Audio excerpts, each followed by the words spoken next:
Hey folks, welcome to Fyreflye's Follies. I hope that you enjoy the video today.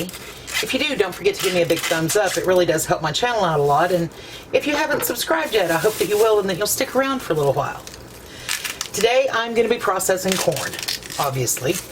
I have been shucking corn for about the past half hour or so, and I'm down to my last 2 or 3. So I thought I'd bring you along and just let you see that I really am shucking it. I can remember when I was a kid, sitting under the tree at my granny's. She used to call it a kataffy tree. It was a catappa tree. I called it a green bean tree because it had these huge pods on it that looked like giant green beans.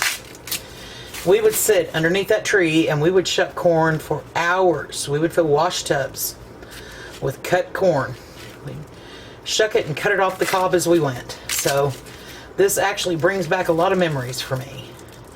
But what I'm going to do is, down to my last one, and this was the last pick out of a cornfield, so some of them are not the greatest. They have some bare spots on them, but I had some of this and it's actually very tasty corn. So I am going to finish shucking and I'm going to get my mandolin and I'm going to cut the corn off the cob and get it ready. I'm cold packing today. I'm going to put raw corn into the jars and add just a tiny bit of salt and fill them with boiling water, and then we will process it. I haven't started getting anything ready other than doing the shucking. So I'm going to clean up a little bit and get most of this cut off, and I'll bring you back and show you how I do it when I'm almost done. That way I can get my jars ready and get my canner set up. So I will see you back shortly.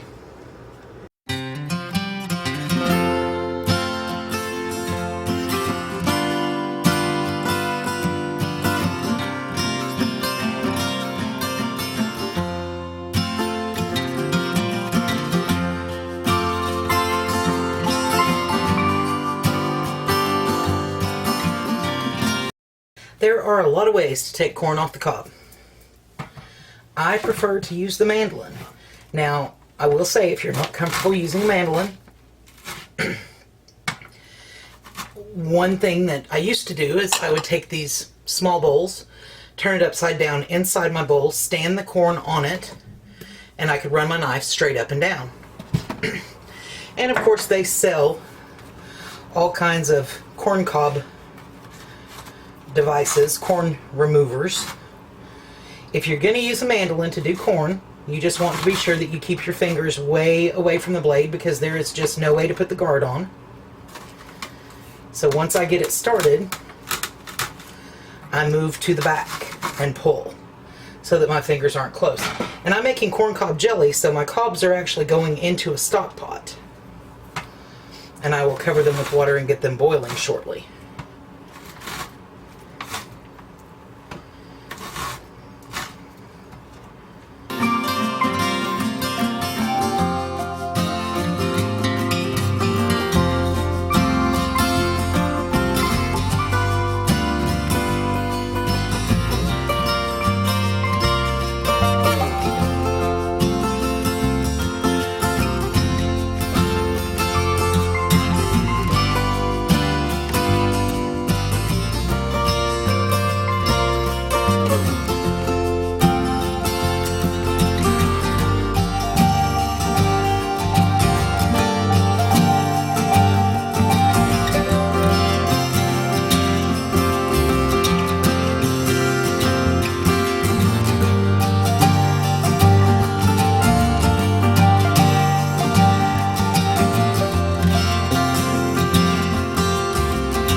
And the last 5, I think that I am going to roast and make a couple of small jars of fire roasted corn salsa. So I'm going to leave those for now.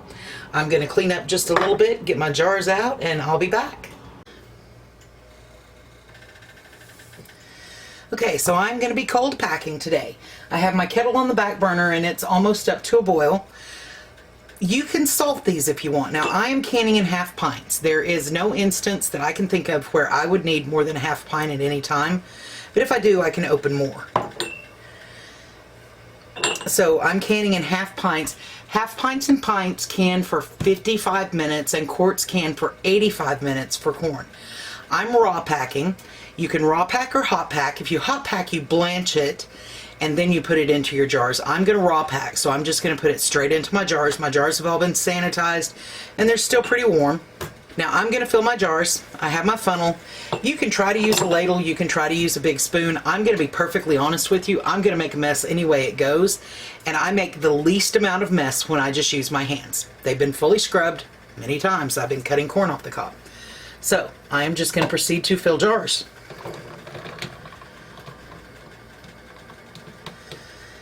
And again, I'm not adding any salt to mine. I will season it when I open it to cook it. I don't use a lot of salt anymore, but you could add quarter teaspoon, half teaspoon. It's up to you.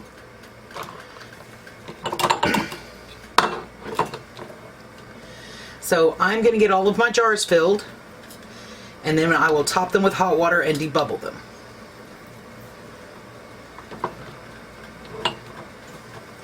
And I'm putting this in loosely. I'm not packing it in. You don't want to pack it down.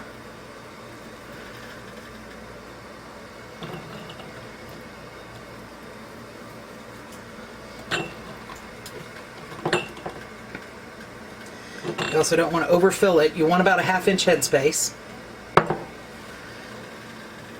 And the little bit of packing will come when we debubble.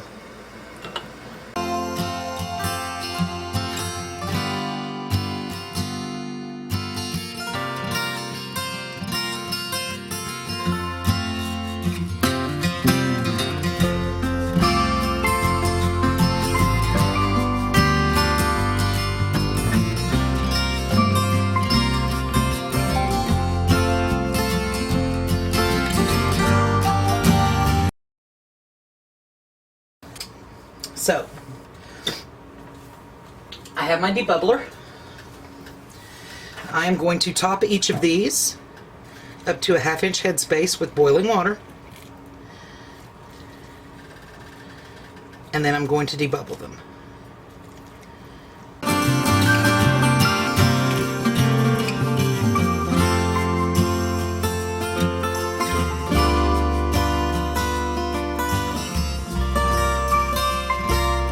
Alright, so I'm going to debubble to make sure that there are no air pockets down in.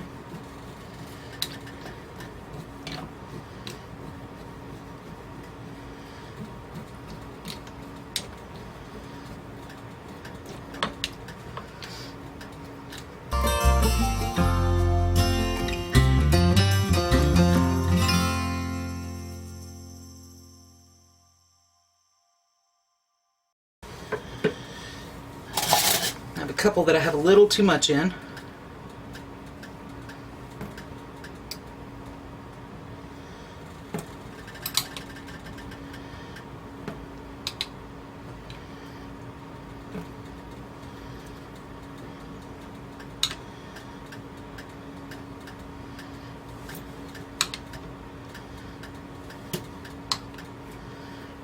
All right, so again, you want a 1/2 inch headspace. So now that I've filled them and debubbled them, I have a small bowl of vinegar and a piece of paper towel, and I'm going to clean my rims. Now this serves two purposes. When I do my jars, when I prep my jars, I check the rims for any nicks or bumps, but doing this a second time just gives me another chance to make sure that there is nothing there that will interfere with the seal. And it cleans the rims. Vinegar cleans just about anything that might be on that rim.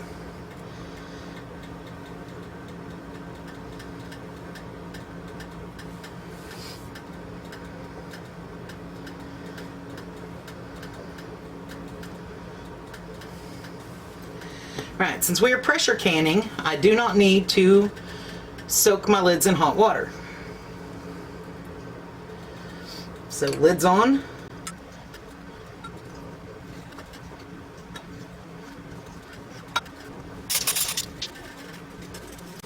Rings on fingertip tight.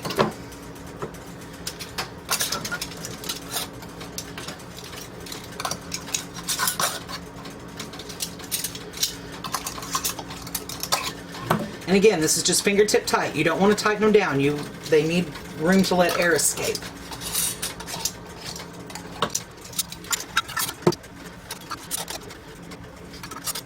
I had the corn cobs simmering to make corn cob jelly, and oh my goodness, it smells so good. Y'all make sure you come back and check and watch that video. Alright, so now that I have the rings on them, into the canner.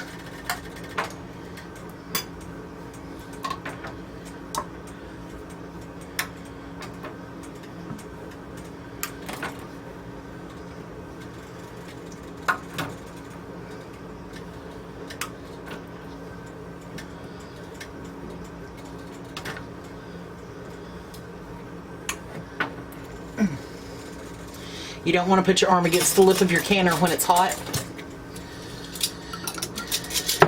Short girl issues.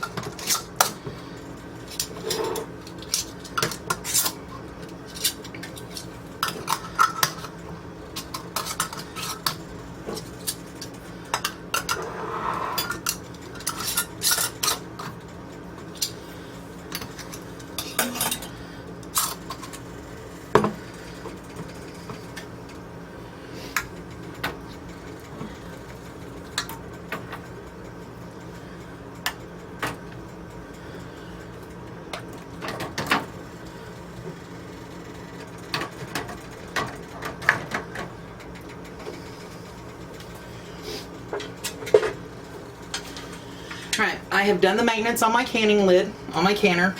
I checked the gasket. I made sure that the vent pipe was clear. Made sure that the rubber gasket was in good shape. So I'm going to line it up, lock it in place. I'm going to turn it up a bit because I've had it on low. So I'm going to turn it up and I'm going to bring it up to steam. Once there's a steady stream of steam emitting from the vent pipe, I'm going to set a timer for 10 minutes and let it vent for 10 full minutes. When that 10 minutes is up, I'm going to put my regulator on. Now, I use the 3-piece regulator, and for my altitude, I can at 11 pounds by dial or 10 pounds by weight. And the weighted regulator, each piece, it comes in 3 pieces, and each piece is the equivalent of 5 pounds. So 5 pounds, 10 pounds, there's one more ring that you can snap on for 15. Once it is vented for 10 minutes, I will just sit my regulator on and let it come up to pressure. Once it is up to pressure, I'll turn it down to where it holds on my stove, which is medium high. Once it's up to pressure, it's going to go for 55 minutes because I'm canning half pints. But if you're canning quarts, then it goes for 85. So I'm going to let this come up to steam and I will bring you guys back. Okay, so the canner is blowing a full, steady stream of steam from the vent pipe. So I've set a timer for 10 minutes, and when that 10 minutes is up, I'm going to put my regulator on and I'm going to let it come up to pressure. Once it's up to pressure, I'm going to turn the temperature down. Medium-high is kind of my sweet spot, so I'm going to turn the temperature down. And because I'm canning half pints, that cans at the same time as pints, I'm going to let it run for 55 minutes. Then I'm going to turn the heat off and I'm going to let it come down off pressure on its own. So once all of that is done, I will bring you back. Okay, we have processed for 55 minutes. Now I'm going to take the lid off. I turned it off and let it come down off of pressure. The lock dropped and I've let it sit for about 4 or 5 minutes. Now, you want to be careful when you are taking your lid off. You want to be sure that you always open away from you because there is still a lot of steam in there.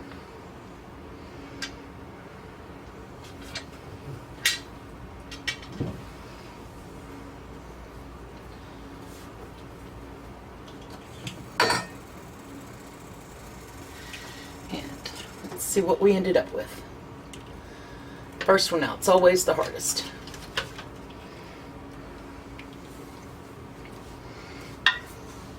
When they're sealing.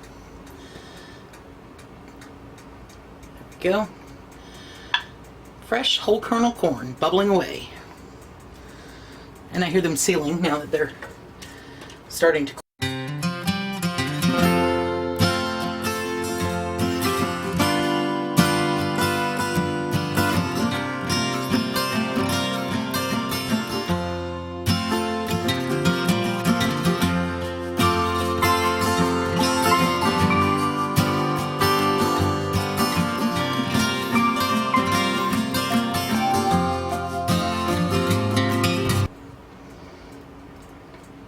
Get the camera to focus for you.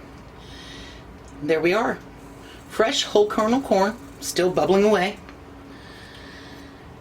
So I will leave them. They will sit for about 24 hours. That is such a wonderful sound. It's a beautiful, beautiful sound to a canner. This one and this one are just about to snap as well. So tomorrow evening after work, I will come back and I will take off the rings and I will check all of the seals, wash the jars in hot soapy water, label them and put them in the pantry. They'll be good for a couple of years. And this is enough actually to last me, this will last me a year or more. I don't eat a whole lot of corn and I try to can about this once a year. So I hope you enjoyed the video today. If you did, don't forget to give me a big thumbs up. And if you haven't subscribed, I hope that you'll subscribe and stick around for a while.